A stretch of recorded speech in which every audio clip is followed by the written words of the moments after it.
대학에서 도예를 전공하고 이탈리아 유학을 다녀온 후 원주 치악산 자락에 둥지를 튼 도예가 부부가 있습니다.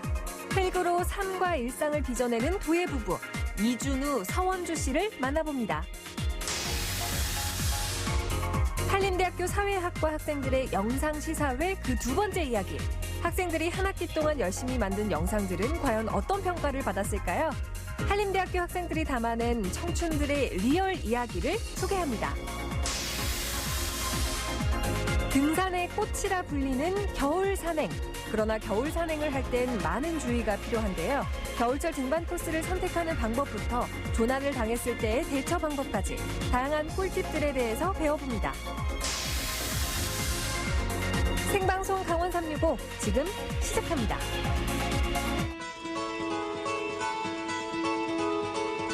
안녕하세요. 1월 6일 월요일 생방송 강원 365 김용석입니다. 안녕하세요. 박명수입니다. 오늘이 절기상 소환인데요. 용석 씨, 소환이 어떤 날이죠? 자, 소환 절기 23번째 절기고요. 말 그대로 작은 추위라는 뜻입니다.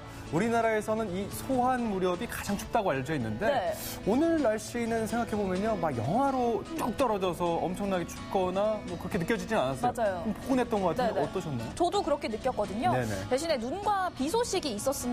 네, 이 강원도 영서 지역에서 시작된 눈이 점차 전국적으로 확대가 되면서 다가오는 수요일까지 내릴 전망이라고 하는데요. 그렇군요. 이럴 때 무엇보다 안전에 각별히 유의를 하셔야겠죠. 네, 오늘 내린 비가 얼게 되면서 도로가 매우 미끄러울 것으로 예상되고 있습니다. 뭐 걸으실 때 미끄러지지 않도록 주의하시고요. 특히나 운전하실 때 미끄러지지 않도록 각별하게 신경 쓰시기 바라겠습니다.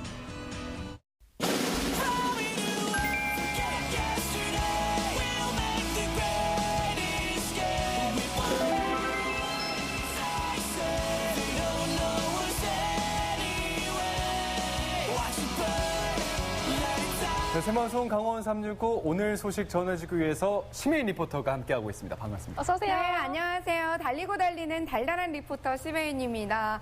오, 여러분, 새해가 밝았습니다. 그러게요. 저희 강원 365 새해 첫 방송이잖아요. 시청자 여러분 모두 일단 새해 복 많이 받으시기 바랍니다. 제가 새해를 맞이해서 또 다짐한 게 있는데 네. 올해는 좀 더 방송 욕심을 좀 내볼까 해요. 욕심을 더 내신다고요? 그럼요. 네. 어떻게 하면 건강한 웃음 또 행복한 소식을 네. 여러분들께 잘 전달해드릴 수 있을까 항상 고민하고 또 실천하는 심혜인 리포터가 될 테니까요. 네네. 올 한해도 응원해주시고 많은 시청 부탁드릴게요. 방송 욕심도 좋고 예. 개그 욕심이 좀 있어요. 예, 약간 있어요. 웃기려고. 조금 개그 욕심 있어요. 많이 나날이 발전하고 있습니다. 기대해보도록 하겠습니다. 그럼 네. 바로 첫 번째 소식 전해주시죠. 네, 제가 지난주에요. 네. 우리나라의 전통의 미를 알리기 위해 노력하고 있는 한 부부를 만나고 왔거든요. 여러분들은 전통의 미 하면 좀 어떤 것들이 생각나시나요? 저는 무엇보다도 네. 한옥. 한옥. 그 처마의 그 네. 아름다움 아름답죠. 있고 기와도 아름답고 오. 한복의 그 색상 또 한국화 네. 뭐 순국담차 이런 거 있지 않습니까? 뭐 이 정도면 뭐 한국의 미를 설명하는데 뭐 손색 없지 않나요? 아니 이렇게 여러 가지를 말씀을 해주셨습니다. 이 중에 답이 있나요? 당연히 있죠. 아닙니다. 아니에요. 없어요. 네네. 힌트는 바로 흙입니다, 여러분. 이 흙이요? 힌트를 듣고 네. 눈치채는 분들이 많이 있으실 것 같아요. 과연 정답이 맞는지 화면을 통해 알려드릴 텐데요. 지금부터요, 소박한 철학이 담긴 흙의 세계로 여러분을 안내합니다. 생활 속 가까이에서 쉽게 만날 수 있는 도자 작품들. 요즘 점차 우리에게 친숙한 대중예술 작품이 되고 있죠. 여기 흙을 통해 대중과 소통하는 한 부부가 있는데요. 바로 이준우, 서원주 씨 부부. 지금부터 흙으로 말하는 이 도예 부부의 예술 이야기 함께 만나보도록 하겠습니다. 이곳은 원주시 흥양리에 자리한 한 도예 공방입니다.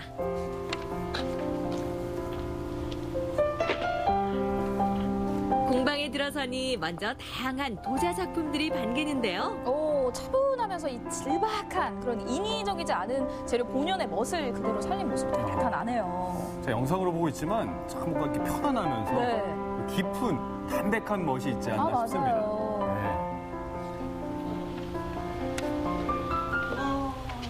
들어오자마자 따뜻한 공기가 느껴지는데요. 안녕하세요, 대표님. 안녕하세요. 어서 오세요. 네. 안녕하세요. 지금 작업을 하고 계시는 중이었나 봐요. 네. 제가 여기서 오늘 이 도자기로 네. 밥그릇을 만들 수 있다고 해가지고 왔는데 제가 한번 만들어 볼 수 있을까요, 오늘? 네. 만들어 볼 수 있죠. 자, 그러면 네. 제가 흙을 준비를 하겠습니다. 오, 흙 준비부터 네. 좋습니다. 이 흙을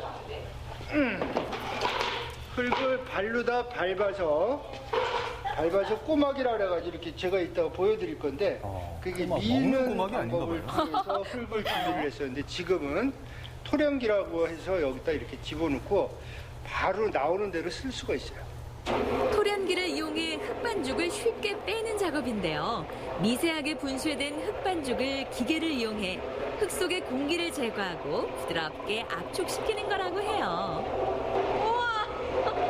대형 가래떡이 나오고 있습니다, 여러분. 아니 저는 저런 모습 처음 보는 광경인데 뭐 집 기둥 하나 정도는 거뜬히 세울 수 있을 것 같아요. 그러니까요.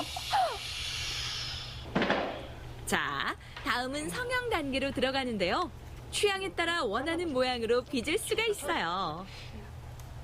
지금 어떤 거 만들고 계시는 거예요? 저는 주전자 만들고 있습니다. 주전자요? 오, 여자친구. 치를 보시네. 머그컵 만들고 있어요. 그렇구나. 근데 주전자랑 머그컵이랑 크기가 똑같은데. 한 잔에 담아 드시려고 그러시는구나. 너나 드시려고. 오, 이렇게 만들어 보시니까 좀 어떠세요? 제대로 배워보고 싶은 생각이 있네요. 그만큼 좀 집중도도 있고 재미가 있는 것 같습니다. 오, 매력을 느끼셨구나. 여자친구분은요? 좀 어떠세요? 직접 만들어 보니까. 저도 색다른 경험을 해서 좋아요. 작품을 만들다 보니 흙의 재미를 조금씩 느껴갈 수 있는데요. 조물조물 빚으면 빚을수록 어릴 적 동심과 함께 따뜻한 감성도 되살아나기 시작합니다. 처음 하시는 분들이 본인이 원하는 거 만들 때 많이 도와줄 수 있어서 그리고 그게 이제 완성되면 뿌듯해 하시거든요. 그럼 저는 그것도 굉장히 만족스럽고 좋아요. 과거에 80년도에 학교에서 수업을 받을 때는 다 이 방법으로 흙을 준비를 했어요. 아, 지금 이렇게 치대는 방법이요? 그렇죠. 그럼 대표님은 왜 지금까지도 이 방법을 고수하시는 거예요? 소량으로 작품 준비하는 데는 이 방법이 가장 좋아요. 이거 한번 하실 수 있겠어요? 한번 해볼까요? 그래서, 오! 예. 그렇죠. 이거 시작부터 힘이 너무 많이 들어가는데요? 네. 근데 저는 왜 이렇게 손자국이 많이 남아요? 그러니까 지금 이게 이제 공기를 더 빼줘야 되는데 이런 데 보면 이제 네. 공기가 더 이렇게 하면 이제 공기가 더 들어간 거죠. 좀 나간 것 같은데. 네. 네. 다시 공기를 빼내기 위해 흙을 꼭꼭 다지는데요. 자, 이렇게 고운 흙이 준비되어 있습니다. 이제 저는 뭐부터 하면 될까요? 네, 그러면 지금부터 머그컵 만드는 방법을 제가 알려드리겠습니다. 네. 자, 이렇게 손을 이렇게 둥글게 말아가지고 네. 얘를 만두 빚듯이 이렇게 빚어서 이렇게 해가지고 계속해서 펼쳐나가는 거예요. 펼쳐나가기. 네. 그래서 펼치기만 하면 접시 형태가 되겠죠? 네. 그래서 이렇게 다시 좁혀주시면 이러한 형태가 돼요. 깊이가 움푹하게. 그렇죠. 이러한 방법으로 만드는 기법을 핀칭 기법이라고 해요. 핀칭 기법. 자, 그렇게 해서 만두 가운데서부터 빚듯이. 그렇죠. 머그컵이 되려면 크기가 커야 되겠죠? 네. 좀 더 높게 하기 위해서는 좀 더 자유로운 형태를 자유롭게 할 수 있는 기법이 있어요. 그걸 코일링이라고 하는데 코일링. 네, 그 방법을 통해서 네. 다시 한번 쌓기를 해볼게요. 네. 코일링 기법은 도의 가래 성형이라고 하는데요. 물레를 사용하지 않고 손으로 점토를 둥글고 길게 말아서 토개고 합쳐 오브제를 창작하는 과정이라고 해요.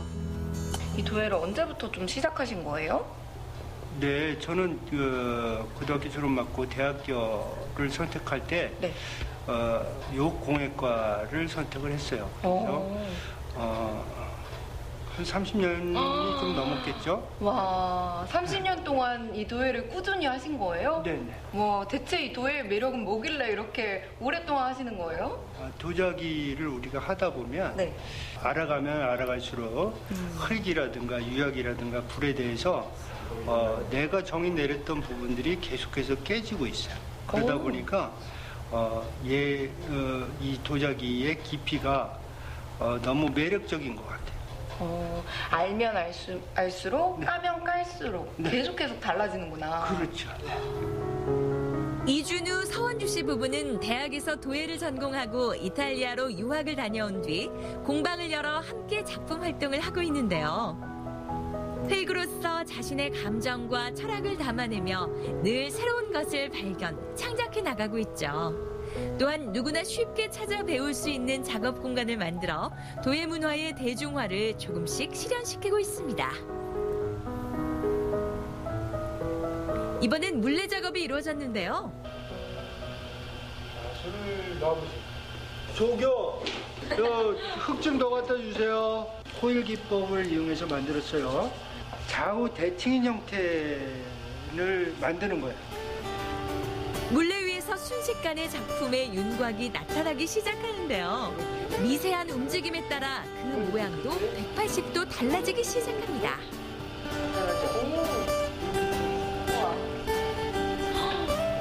순식간에 똑딱이네요. 더 감싸줘 보세요. 좀 더. 자, 손이 같이 움직이면 얘가 이제 안 되겠죠? 네. 손을 고정을 시켜줘야 되는 거죠. 그러니까 저게 푸렁푸렁 있나 봐요. 조금 화나셨어요? 아니에요? 자, 이렇게, 이러한 방법. 다시 한번 좀. 선생님 화나게 하지 마세요. 아, 그러니까요. 제가 잘못했죠. 오해할 뻔했어요. 역시나 줄렁거리네요. 오랜 숙련이 필요한 예술 분야인 만큼 이준우 작가의 도움으로 작품을 조금씩 완성해 나가는데요. 자연스레 흙의 촉감을 나누며 예술의 소통 또한 함께 넓혀 나가고 있습니다. 지금 방금 물레 체험까지 하셨잖아요. 이 코일링이랑 물레 체험이랑 어떤 게 좀 더 재밌었나요? 저는 약간 영화에서 많이 봤던 물레 체험이 더 좋았어요. 체험객들의 작품들을 꼼꼼히 다듬어 마무리 단계에 힘을 보태는데요. 이처럼 사람과 예술이 만나는 이 일상의 작은 조각들을 더해 흙의 감동을 이끌어가고 있는 이준우, 서원주 씨 부부. 이제 2020년 경자년이 됐잖아요. 새해가 됐으니만큼 이제 소망이 있으실 것 같은데 좀 바라는 점이 있다면 어떤 것들이 있을까요? 네, 지금까지 해오던 작품을 꾸준히 건강이 허락하는 데까지 계속해서 이 직업을 유지했으면 좋겠습니다. 네. 저는 좀 더 많이 알려져서 저희가 온 지가 1년밖에 안 됐기 때문에 좀 더 많이 알려져서 많은 분들하고 만나 뵐 수 있었으면 좋겠어요. 그리고 가족이 모두 건강하면 더 좋겠고요. 예술과 세상, 그리고 사람들과 함께 어울려 흙의 가치와 숨결을 지켜내고 있는 이준우, 서원주 씨 부부. 이 부부의 노력으로 한국 전통 예술의 아름다움이 널리 알려질 수 있었으면 좋겠습니다. 여러분, 경자년 새해가 밝았습니다. 모두 새해 복 많이 받으세요. 저는 그 초등학생 시절에 찰흙 만져본 기억밖에 없는데 도예를 잘 몰라요. 근데 그때 기억을 생각하면 이 찰흙 만지다 보면 기분도 참 좋아지고 뭔가 좀 편안해진 듯한 느낌을 받았거든요. 그러다 보니까 이 도예 부부의 그 작품이랑 또 수업 내용을 보니까 같이 좀 소박해지면서 마음이 좀 침착해지고 차분해지는 듯한 느낌을 받았어요. 맞아요. 저도 보면서 저는 무엇보다 이 부부의 모습이 인자해서 그게 참 인상이 깊었어요. 그러니까 더 흙이라는 존재가 좀 더 편안하게 느껴졌던 것 같은데 앞으로도 좀 더 쉽게 공감하고 소통할 수 있는 그런 부부의 도자 작품들이 많아졌으면 좋겠고 또 이 작품들을 자주 또 만나볼 수 있었으면 좋을 것 같아요. 그래서 제가 오늘 준비를 했습니다. 바로 제가 마시는 이 작품이 도예 부부께서 선물해 주신 작품이거든요. 너무 예쁘지 않나요? 네. 제가 혜인 씨가 만드신 건 아니고요. 제가 사실 화면에 나오진 않았지만 만들었거든요. 정말요? 근데 이게 정성이 너무 오래 들어가는 거라서 네네. 제가 속상해하니까 이렇게 예쁜 작품을 선물해 주셨어요. 너무 예쁘네요. 이 빛깔하고 색감하면 너무 예쁘지 않나요? 너무 예쁜데요? 그죠? 이 그렇네요. 빛깔이 화면에 들어갈까 모르겠어요. 사실 이 도예 부부께서요. 이 예술적 영감을 대중들과 나누고 소통하는 게 바로 예술가의 일이다라고 생각하시거든요. 이 도예 부부의 바람대로 이 도예에 많은 분들이 관심을 가지고 또 전통의 미가 널리 좀 알려져 나갔으면 좋겠습니다. 네, 오늘 소식 재밌게 잘 봤습니다. 네. 자, 이어서 재치가 정말 넘치고 영한 느낌이 톡톡 튀는 영한 트렌드한 느낌을 여러분께 전해드릴까 합니다. 한림대학교 영상사회학 수업에서요. 학생들이 직접 만든 영상 작품을 소개해줬는데 정말 그 실력이 어마어마합니다. 예. 하긴 요즘에 1인 미디어가 좀 활성화돼 있다 보니까 이 너튜브 같은 데서 많은 영상들이 좀 올라오잖아요. 그렇죠. 제가 이 너튜브에서 좀 신조어 같은 것도 배우고 또 네. 새로운 것들을 많이 습득하고 있거든요. 네네. 그만큼 뭐 세대 간의 이런 소통 창구가 많이 열렸다라고도 볼 수 있는데요. 이번에 만나볼 영상도요. 대학생들이 만든 영상이기 때문에 요즘의 트렌드를 잘 찾아볼 수 있을 것 같습니다. 그렇군요. 어떤 영상인지 지금 바로 확인해 보시죠. 시작하겠습니다. 20대 청춘들의 삶과 생각이 녹아있는 방송 진출을 꿈꾸는 한림대학교 사회학과 학생들이 요즘 트렌드를 반영해 특별한 영상을 제작했습니다. 방송 꿈나무들의 첫 작품, 함께 감상해볼까요? 오늘은 저희가 지난번 아나운서 분들이 했던 현타 시사회에 이어서 저희 제작진들이 한림대 학생들의 작품을 시사하는 그런 자리를 마련했습니다. 오늘은 그러면 PD와 작가가 직접 시사하니까 뭐 피작 시사회 뭐 이렇게 하면 될까요? 네, 뭐 한 그 정도로 얘기하면 될 것 같습니다. 혹시 인싸나 아싸라는 단어를 들어보신 적이 있으신가요? 대학 생활을 하다 보면 자주 듣는 단어인 인싸와 아싸.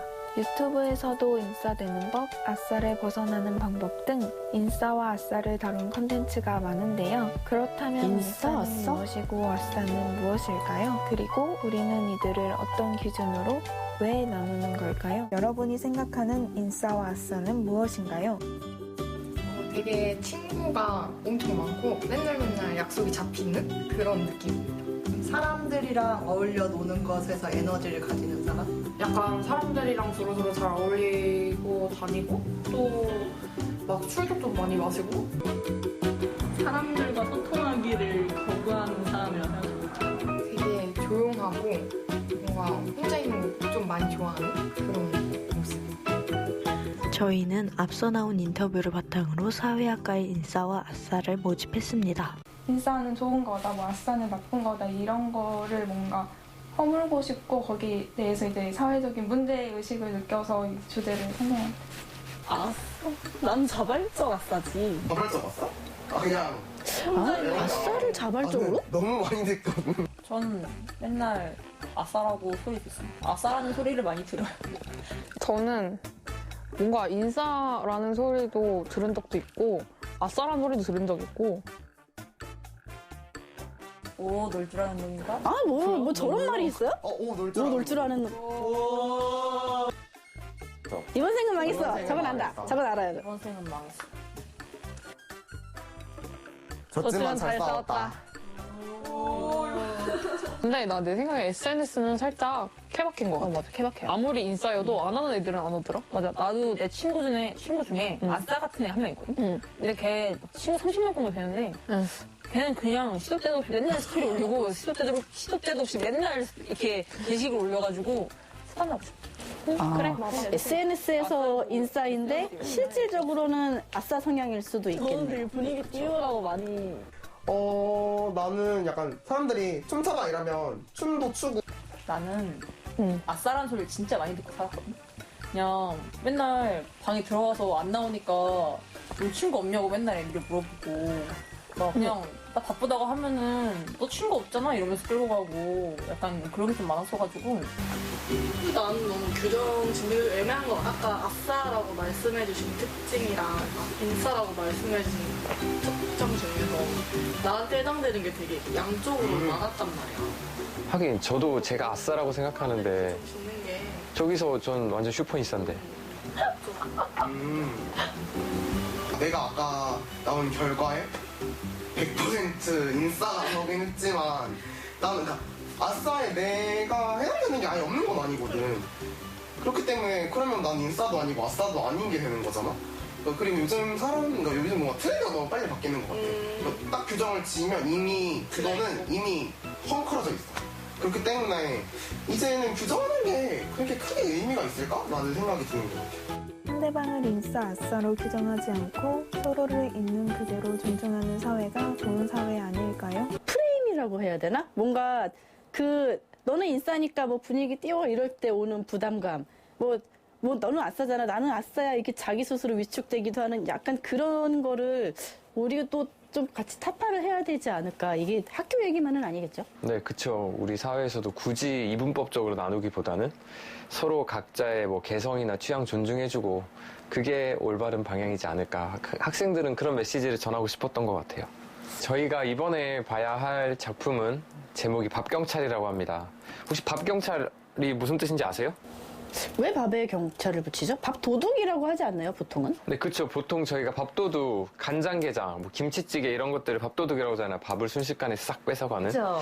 하지만 밥경찰은 그 반대되는 말로 나 정말 이 곡기를 뚝 끊게 만들어버리는 젊은 친구들 사이에서는 뭐 도라지나 뭐 표고버섯 나물 이런 것들을 보통 요즘에 밥경찰이라고 부른다고 합니다. 건강하고 맛없는 거 엄마들이 강제로 주는 그런 거? 네. 근데 이 팀 같은 경우에 제가 살짝 엿봤는데 그거랑은 조금 다른 의미로 밥경찰을 사용한 것 같거든요. 옆에서 맨날 봤는데 인스턴트 음식이랑 배달 음식만 시켜 먹더라고요. 그 건강에 너무 걱정돼서 밥경찰이가 그 알을 많이 받나 본데요? 도와주세요. 지금 어디 가시는 거예요? 아침에 제보가 하나 왔는데 좀 만나보겠습니다. 이하루 씨. 안녕하세요. 이하루 씨 맞으시죠? 여기 맞는 누구? 박경찰입니다. 제보받고 들었습니다. 건물 시작으로.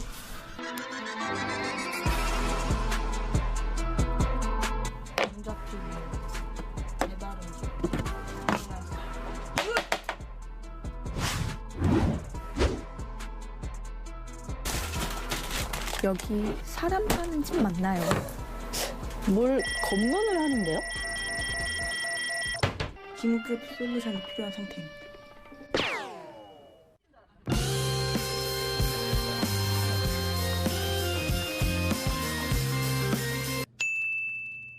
자, 우리 먼저 장을 다 봐왔잖아요.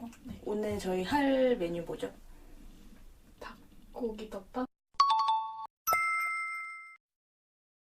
자취생의 요리를 담아보자 해서 시작을 했고 그걸 더 발전시켜서 자취생들이 부족한 식습관을 개선해보자. 이래서 인스턴트나 배달음식 위주의 식습관을 저렴한 식비로 저렴한 비용으로 만들어서 먹어보자라는 취지로 저희가 기획을 했습니다.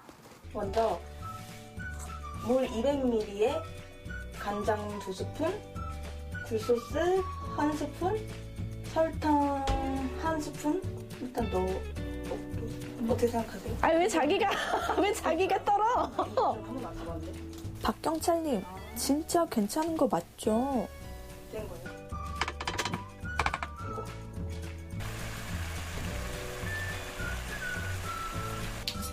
양파를 썰어 넣어줄 건데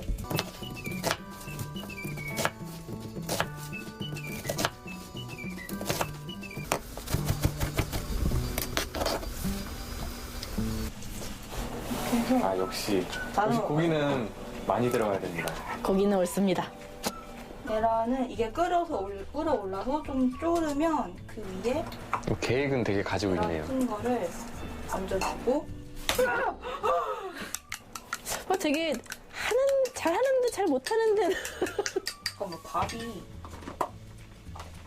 너무 식었네. 한 번 더 돌려볼까요? 네, 저도요. 돌려.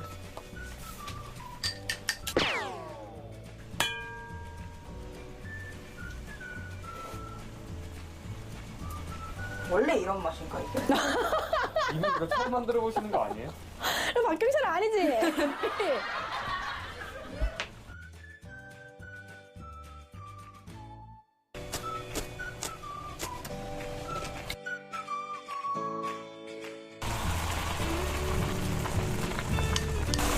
일단 괜찮은 비주얼. 네, 나쁘지 않아요. 약간 가운데 부분은 계란이 살짝 덜 익은 상태에서 역시 계획은 완벽합니다. 박경찰은 계획이 다 있구나.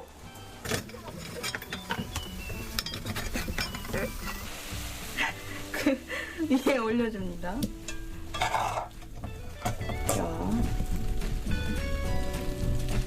요정? 끓일 때까지는 괜찮았는데 뭐 맛만 좋으면 되죠?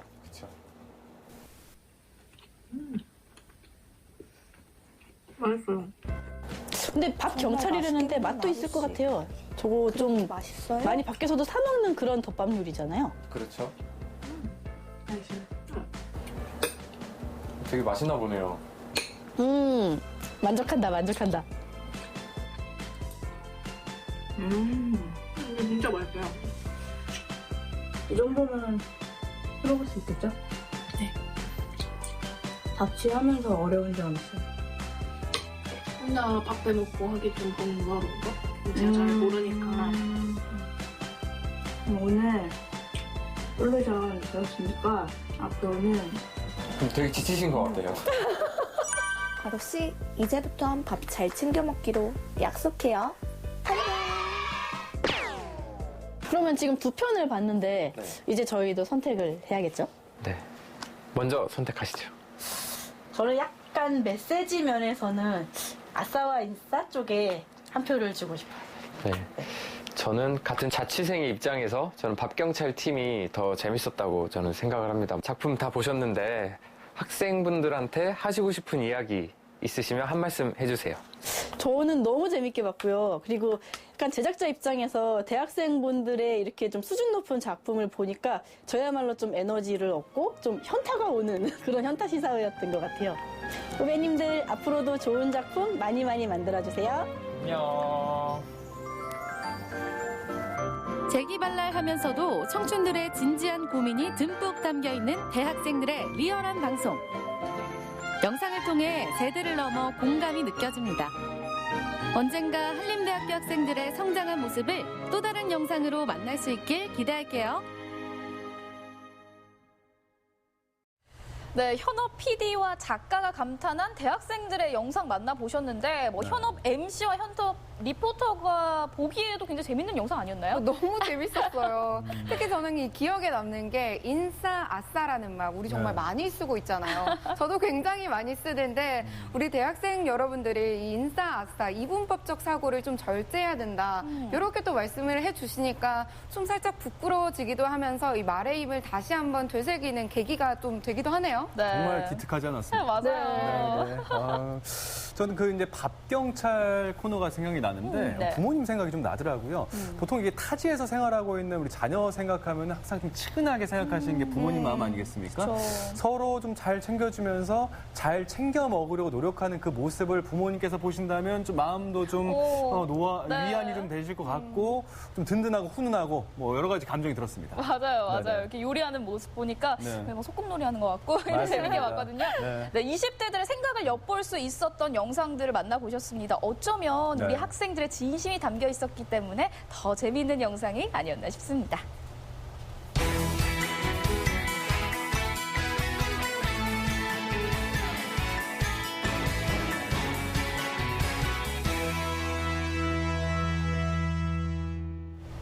네, 생방송 강원 365 함께하고 계신 지금 시각은 6시 54분 지나고 있습니다. 전국은 지금 오늘은 여수로 떠나보도록 할 텐데요. 이제 새해가 다가왔잖아요. 강원 365도 오늘 새해 첫 방송인데 그렇죠. 두 분은 어떻게 새해 일출을 보셨는지 모르겠어요. 혜인 씨 보고 오셨어요? 네, 사실 일출을 보러 가는 게 좀 설레기도 하지만 사실 엄청 고되잖아요. 그쵸, 맞아요. 새벽에 나가야 되지, 네. 춥지, 춥죠. 사람은 또 많지. 아, 그럼요. 근데 제가 이제 매년 일출을 보러 가다 보니까 안 가면 좀 허전하더라고요. 그래서 동해안에 가서 저도 아유. 야무지게 또 새해 소원을 빌고 왔습니다. 밤 꼴딱 새셨겠네요. 용수 씨는요? 저는 집에서 봤죠. 몇 번 고생하다 보니까 네네. 집 밖에 나가는 게 무서워졌는데 자, 뭐 많은 분들이 혜인 씨처럼 이 해돋이 보러 동해를 찾으실 건데 맞아요, 맞아요. 오늘 특별하게 남해안에 뜬 이 둥근 해를 보여드릴까 합니다. 여수의 해돋이 명소죠. 향일암에서 희망찬 아침을 활짝 열어보겠습니다. 아듀 2019, 웰컴 2020. 여러분의 2019년 한 해는 어떠셨나요? 새해에는 더 나은 날들 보내길 바라실 텐데요. 향일암에서 맞이하는 희망찬 2020년 제가 생생하게 전해드릴게요. 2019년의 마지막 밤을 보내는 아쉬움과 2020년의 첫 아침을 맞이하는 설렘이 공존하는 곳. 자타공인 일출 명당이자 영험한 기돛발을 자랑하는 여수 향일암에서 새해를 맞는 사람들. 그 희망찬 모습을 공개합니다. 매년 전국에서 수많은 이들이 모여드는 일출의 명소 여수 향일암입니다. 다채로운 행사가 함께하는 1박 2일 동안의 일출제가 열리면서 그 어느 곳보다 역동적인 새해를 맞을 수 있는 곳인데요. 올해도 무려 3만 7천여 명의 사람들이 모여 함께 새해를 맞았습니다. 커플분들께서 이제 일출 명소들 많이 다니실 것 같은데 왜 이곳 향일암으로 오셨어요? 저희는 근데 매년 행사 때마다 향일암에 와서 보기 때문에 오늘도 향일암에 왔어요. 지금 7년째 오는 중이에요. 정동진도 가보고 해봤는데 여기가 지금 3년째 오고 있는데 여기가 진짜 해가 앞에서 땡그랗게 떠요, 진짜로. 여기 저 맨 위에서 보면은 진짜 너무 이쁘게 떠가지고 매년 여기로 오는 것 같아요. 동그란 해를 기다리며 2019년의 마지막 그 아쉬움을 달래는 이들을 위해 신명나는 북춤이 펼쳐집니다. 불의 기운이 지난해의 안 좋은 기운을 모두 날려버리고 좋은 기운만 가져다 주기를 소망해보는데요. 여러분의 2019년은 어떠셨나요? 다사다난했죠. 여러 가지 복잡한 일도 있었고 뭐 그래도 그렇게 나쁘지는 않았다라고 생각을 하고 내년엔 조금 더 좋은 일도 더 많아지겠죠. 저 나름대로 어떤 소망을 이뤘다고 보거든요. 여기 향일암에서 일출 해 뜨는 거를 보고 소망을 빌었는데 그 소망들을 다 이뤘다라고 생각을 했거든요. 소원 빌기 딱 좋은 한 해의 마지막 순간. 가족의 건강, 연인과의 사랑, 나의 입신양명까지 마음속에 고이 품고 있던 바람을 적어보며 새해엔 모두 이루어지길 소망해봅니다. 여기 많은 분들의 소원이 달려있거든요. 여러분들 이루고자 하시는 것들 다 이루는 한 해 되셨으면 좋겠고요. 저도 소원 빌었거든요. 여러분들 건강한 한 해 보내셨으면 좋겠고요. 행복한 한 해 되시길 저도 바라겠습니다. 향일암에서 새해를 맞는 사람들에게만 주어지는 혜택, 여수 명품 굴 무제한 서비스.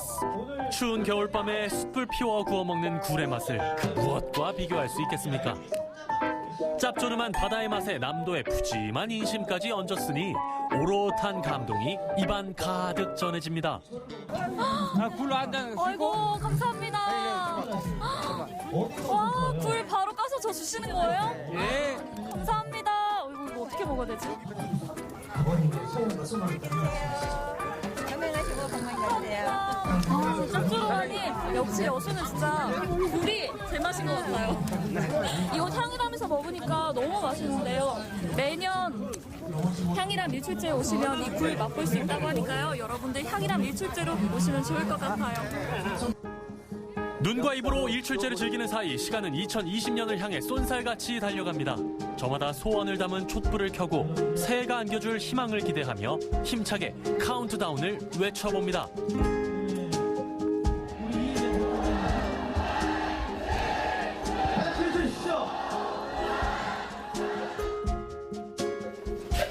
같은 시각 향일암 종탑에 모인 사람들은 소담스런 연등초에 불을 밝히고 새해의 소망을 담아봅니다.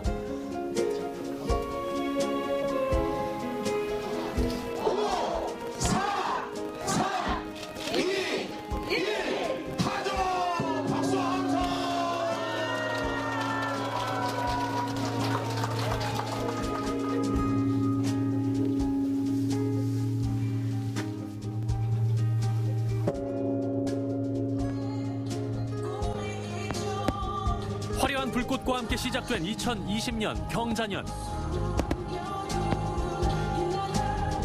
새롭게 시작되는 한 해를 맞이하는 마음은 모두 비슷할 겁니다. 올해는 더 행복하기를, 더 많이 웃기를, 그리고 더 많은 추억을 남기기를. 우리 모두의 소망을 가슴속 깊이 새겨봅니다.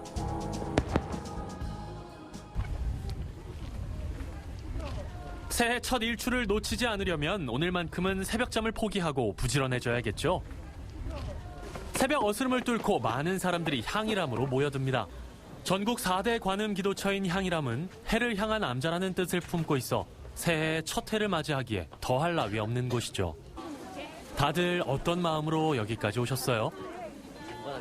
새해 일출을 보면서 또 가족들 소원도 한번 빌어보고 또 새해 소망도 한번 담아서 일출 보면서 한번 빌어보러 왔습니다. 일출 명소여가지고 올해 30살 되기도 해서 새로운 마음가짐으로 하려고 마음다짐하러 일출 명소에 왔어요. 드디어 밝아오는 향이람의 여명. 자연이 선사하는 장엄한 풍경은 새해를 맞는 사람들의 마음을 환하게 밝혀주는데요. 오랜 기다림 끝에 드넓은 남해바다에서 떠오르는 붉은 해의 장관이 눈앞에 펼쳐집니다.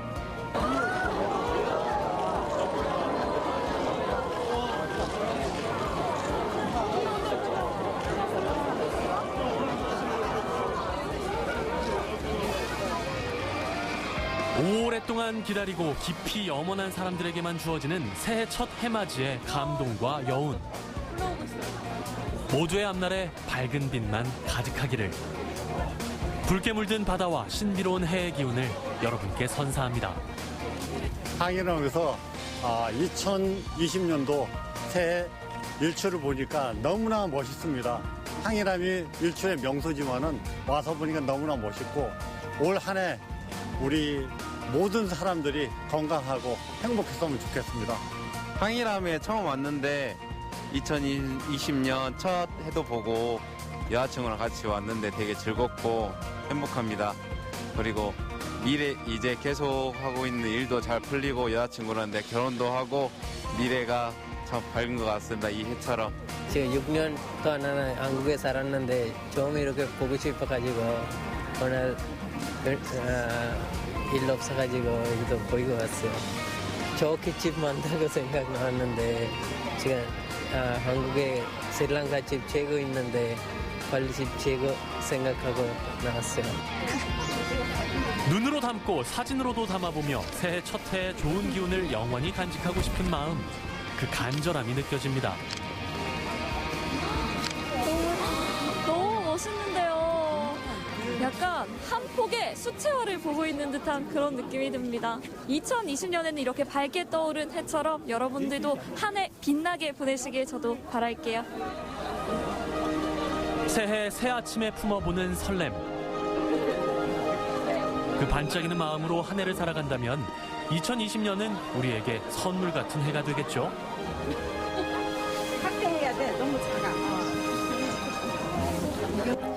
2020년 경자년은 흰 쥐의 해입니다. 흰 쥐는 쥐 중에서도 우두머리이자 지혜로운 쥐로 통하는데요. 여러분 2020년에 흰 쥐처럼 부지런하게 그리고 지혜로운 한 해 보내세요. 희망찬 새해를 맞으며 여러분은 어떤 소원을 비셨나요?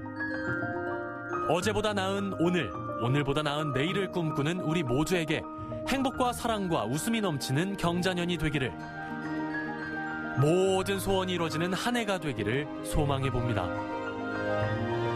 여러분, 새해 복 많이 받으세요.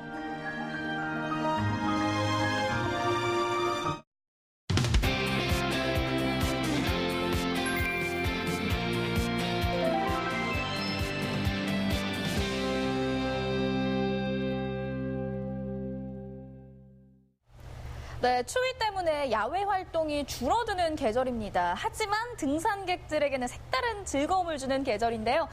바로 눈꽃 산행이 기다리고 있기 때문이죠. 네, 맞습니다. 이렇게 하얗게 핀 상고대와 장관을 저도 만나보고 싶기는 한데 사실 주의사항이 너무 많잖아요. 그렇죠. 그래서 사실 망설여지는 게 사실입니다. 그래서 저희가 지난주부터 쭉 이어가고 있습니다. 오늘은요, 겨울 등반 가이드 두 번째 시간인데요. 지난번에는 저희가 이 겨울 산행에 필요한 준비물들을 쭉 나열해 드렸는데 오늘은요, 겨울 산행에 필요한 팁들을 정리해서 소개해 드리도록 하겠습니다. 지금부터 화면에서 함께 확인해 보시죠.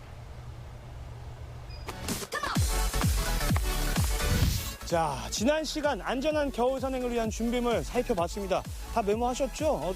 녹음 기능, 동영상 다 좋습니다. 자, 근데 그걸로는 부족합니다. 진정한 산악인, 진정한 겨울 산행을 즐기기 위해서는 안전수칙, 요거 빼먹으면 안 되거든요. 그래서 제가 오늘 안전한 겨울 산행, 정말 A부터 Z까지, B부터 H까지, 알파부터 오메가까지 제가 다 알려드릴게요. 자, 메모지 다시 꺼냈어요. 네, 들어갑니다. 겨울에도 많은 등산객들의 발걸음이 산으로 향합니다. 산마루에 소복히 하얀 눈이 쌓이면 등산에 백미를 할 수 있는 아름다운 눈꽃을 감상할 수 있거든요. 하지만 겨울 산행에는 갖가지 위험 요소가 도사리고 있는데요. 꼼꼼한 준비 없이 산에 올랐다가는 큰 사고로 이어질 수도 있다는 사실. 과연 김규환 리포터는 건강하고 안전한 겨울 산행을 해낼 수 있을까요? 이곳은 속초에 자리한 국립등산학교. 네, 겨울철 안전한 등산을 위해서 필요한 장비들 그리고 준비물에 대해서 배워봤고요. 제가 직접 실차까지 해봤습니다. 자, 오늘은 안전한 겨울 산행을 위한 두 번째 시간입니다. 오늘은 그러면 이제 안전하게 등산할 수 있는 그 방법에 대해서 좀 배워야 될 것 같은데 뭐가 있을까요?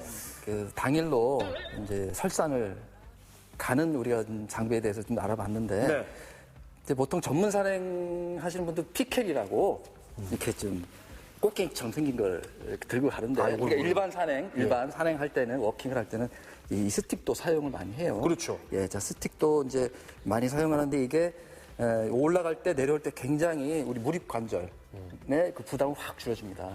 예, 그렇기 때문에 이것을 꼭 하시는 게 좋고요. 오색 루트를 통해서 대청봉 올라갈 때 또 정상 갔다가 내려올 때 계속 내리막이에요.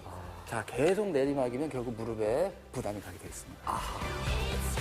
무릎 관절 보호에 효과가 있는 등산용 스틱. 어떻게 잡아야 할까요?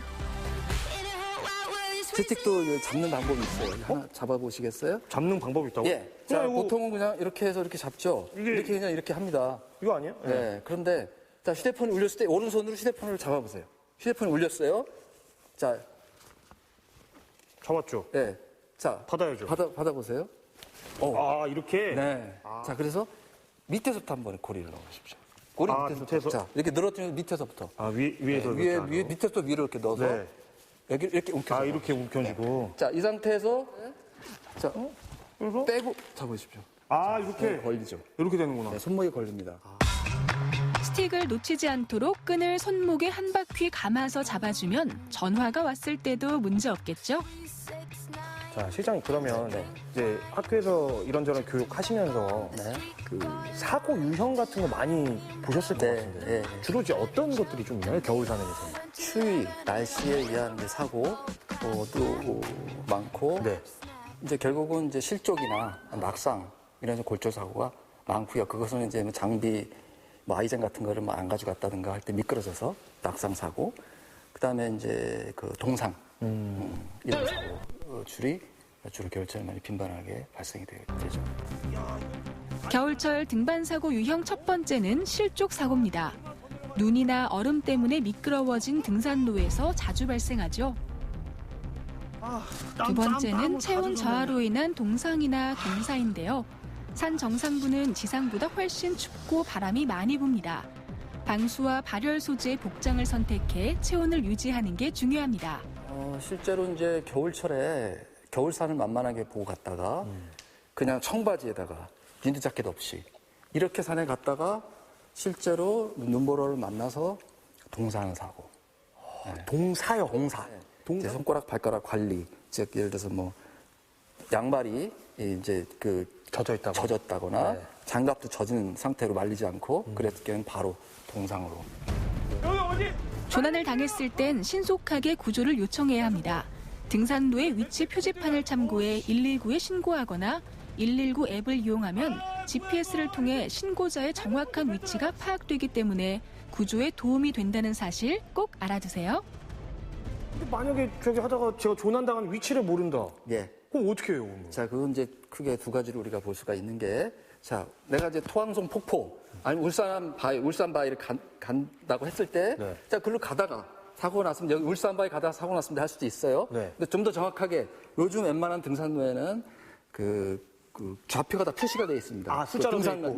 거기 뭐 위도, 경도, 뭐 위치가 다 표시가 되어 있어요. 자, 그걸 사진으로 찍어서 그 위치를 불러주면 구조하는데 굉장한 구조 대원들이 도움이 됩니다. 핸드폰이 방전이 됐어요. 근데 보조 배터리도 없어요. 그럼 어떻게 해요?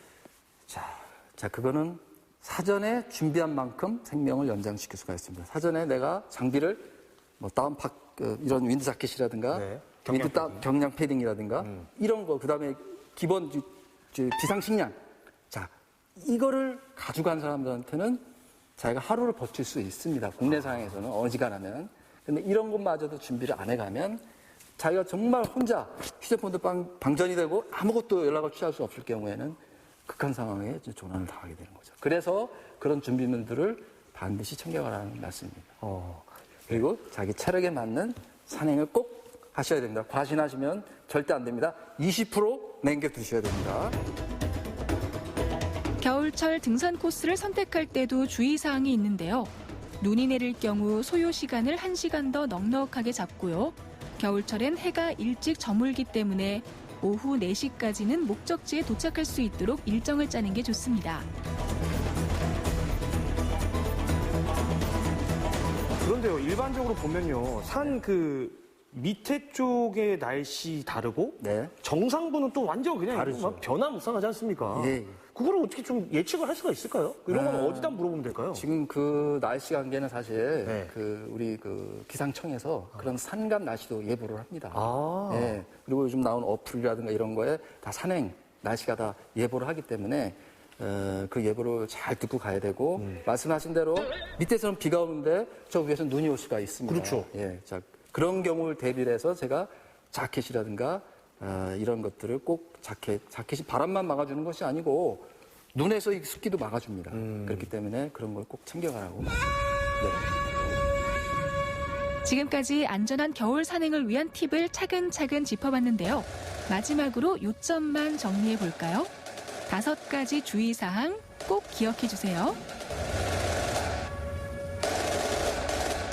자, 여러분 잘 들으셨죠? 이 겨울 산행 진짜 만만히 봤다가는 저처럼 아주 큰 코 다칩니다. 이 준비물도 많아서 사실 까다로울 수도 있겠다 생각을 하겠지만요. 이거 안 지키면 큰일 납니다.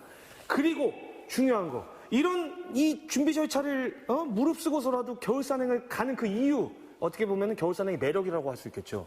뭘까요? 모든 산악인들이나 아니면 이제 산에 조금 재미를 붙이신 분들은 그 하얀 흰 산을 한번 가보고 싶어 합니다. 그 흰 산 자체가 하나의 매력으로 다가오고요. 결국은 산에 가는 건 내가 즐겁고자 하기 위해서 가는 거니까 준비를 잘 가셔야 되고 자기가 준비한 만큼 즐거움은 배가 되는 것입니다. 그래서 제가 아까 다시 말씀을 드리지만 자기 체력에 맞는 그다음에 준비 철저 그다음에 날씨 같은 거 이런 거 주변 상황을 잘 체크를 하고 이렇게 해서 산행 계획을 딱 짜가지고 산행하시면 정말 즐거운 산행이 될 수가 있습니다. 등반의 꽃이라 불리는 겨울 산행. 하지만 즐거운 등산이 한순간에 아찔한 사고로 이어질 수도 있습니다. 곳곳에 위험이 도사리고 있어 다른 계절보다 많은 주의가 필요한데요. 꼼꼼한 준비와 안전수칙만 지킨다면 오래도록 기억에 남을 아름다운 추억을 만들 수 있을 겁니다.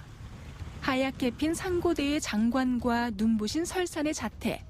이 계절에만 만날 수 있는 겨울 산행의 기쁨을 여러분도 꼭 즐겨보세요.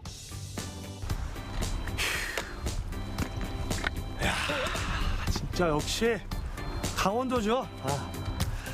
겨울 설산의 감동을 제대로 느끼기 위해서는 무엇보다도 안전이 선행돼야겠죠. 꼼꼼한 준비로 그리고 철저한 준비로 안전한 겨울 산행 만끽하시기 바랍니다.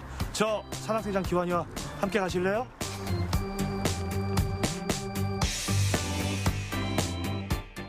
네, 겨울 산행에 필요한 안전수칙들을 배워봤습니다. 일단은 겨울철에 등산로가 얼기 때문에 평소보다 1시간 정도 여유롭게 일정 짜는 게 중요할 것 같고 또 해가 빨리 진다는 사실도 잊으면 안 되겠어요? 네, 맞습니다. 우리 지역에 이 겨울 산행, 눈꽃 산행할 곳이 정말 많은데요. 대표적으로 설악산과 태백산이 있고요. 이 본인에 맞는 난이도와 소요 시간에 맞춰서 선택하시면 더욱더 좋을 것 같습니다. 네, 챙길 것도 많고 주의할 사항도 많지만요. 그 어려움을 딛고 정상까지 올라간 만큼의 그 보람, 하얀 설산, 그 광경 정말 장관 아니겠습니까? 예. 그만큼의 보람을 안겨주는 게 이 겨울 산행의 큰 매력일 것 같습니다. 저희가 알려드린 사항들 꼭 점검하셔가지고요. 멋진 겨울 산행 되시기 바라겠습니다. 네, 이렇게 해서 오늘의 마지막 소식까지 모두 만나봤습니다. 새해 첫 생방송 강원 365 심혜 리포터가 함께 해주셨는데 오늘 어떠셨나요? 네, 저희 오늘 첫 방송이었잖아요. 제가 이렇게 좀 1시간 동안 보니까 강원 365 올해 대박이 날 것 같다. 어허. 이런 생각이 좀 들더라고요. 그분이 오셨나요? 네, 좀 왔어요. 그리고 지금까지 시청해주시는 우리 시청자 여러분들도 대박이 날 것 같다. 와. 이전에 좀 채널을 돌리신 분들은 전 책임을 못 져요. 대부분이 다 MBC 그냥 저기 보고 계시니까요. 리모트 컨트롤 딱 놓고 네. 쭉 보실 거라 믿습니다. 내일 예고까지 보시는 분들은 보기 2배 더 받으실 어머나. 수 있으니까 네, 여러분 예. 돌리시면 안 됩니다. 책임 못 져요, 저는. 네, 좋습니다. 제가 오늘 네. 이 도예 부부를 소개해드렸잖아요. 제가 도예를 처음 좀 체험을 해봤거든요. 근데 흙을 만지니까 힐링도 느껴지고 이색적인 체험이라 더욱더 재밌더라고요. 이 겨울에 추운 분들을 좀 네. 밖이 많이 춥다 하시는 분들은 이 힐링의 시간을 가져보는 것도 좋을 것 같습니다. 여러분, 드디어 돌아왔습니다. 신혜인 리포터의 N행시 시간. 따단. 알겠습니다. 빨리 오늘 띄워주세요. 그래, 뭐 기다렸는데. 새해도 도예로 계속 될 하겠습니다. 거고 도예가 주인공이니까 네. 자, 오늘 이행시로 어허. 네. 도부터 가겠습니다. 자, 하나, 둘, 셋. 도. 도와 지나칩니다. 도와 지나친다. 예. 예술이지 않습니까, 여러분? 도예 체험 한번 해보시는 것도 좋겠습니다. 오케이. 어떻게 보셨어요? 너무 예쁘죠? 이거 아까부터 탐나거든요. 그죠? 예, 제가 눈여겨보고 있습니다. 오늘 뭐 아직 뭐 아무것도 안 들은 거 보니까 새 거 같아요. 감사합니다. 예. 먼저 그냥 감사할게요. 예. 그리고 할게요. 오늘 함께 해주셔서 고맙습니다. 네, 감사합니다. 자, 이어서 내일도 알차게 준비한 소식들 안내해드리도록 하겠습니다. 전교생 32명의 방산초등학교에서는 올해 6명의 학생들이 졸업식을 올립니다. 양구 레스토랑에서 열린 특별한 졸업 파티부터 양구 백토로 만든 도자기 트로피까지 방산초등학교 학생들의 졸업식 현장 소개합니다. 전교생 12명의 작은 학교 양양 현북초등학교에서도 특별한 이벤트가 열렸습니다. 마을 주민들을 모시고 아이들과 함께 즐거운 시간을 보냈는데요. 마을과 함께 자라나는 현북초등학교 아이들을 만나봤습니다. 학생에게 방학이 있다면 농부에겐 농한기가 있는데요. 하지만 이맘때가 되면 더욱더 바빠지는 시골 마을 사람들이 있습니다. 우리 사전에 농한기란 없다. 부자 마을을 꿈꾸면서 오늘도 열심히 일하는 영월 지역의 마을 기업들을 소개합니다. 네, 요즘 같은 겨울철에 하루 종일 난방기기를 틀어놓곤 하는데요. 네. 이렇게 밀폐된 장소에서 난방기기를 틀게 되면요. 실내 공기도 건조해지고요. 우리 몸에도 여러 가지 증상이 나타난다면서요? 맞습니다. 자, 밀폐된 실내에서 장기간 난방기를 돌리다 보면 꼭 의심해야 되는 증상들 여러 가지가 있는데 첫 번째로 이제 두통이 있게 되고요. 오, 네. 두 번째로는 목이나 눈이 좀 침침해지는 느낌. 또 세 번째는 가슴이 답답해지고 네 번째 기억력이 좀 감퇴되는 느낌. 다섯 번째로는요. 뭔가 무기력해진다는 그런 증상이 느껴지신다면요. 난방병을 의심해 보셔야겠습니다. 네, 그런데 이런 난방병 증상들이 일어났을 때 맑은 공기를 마시러 잠시 바깥에만 나가줘도 대체로 이런 증상들이 호전이 된다고 하거든요. 예. 이런 겨울철에 난방병 주의를 기울이시는 것도 좋겠죠. 네, 예방하는 게 간단합니다. 세 가지만 기억하시면 되겠습니다. 너무 과도하게 난방기 사용을 좀 자제해 주시고요. 두 번째, 물을 자주 마셔주시고 명수 씨가 말씀하신 것처럼 환기 자주 시켜주셔서 건강한 겨울철 보내시기 바라겠습니다. 네, 저희가 전해드린 소식 여기까지입니다. 저희는 내일 더 풍성한 소식들로 다시 찾아뵙도록 하겠습니다. 함께해 주신 여러분 고맙습니다.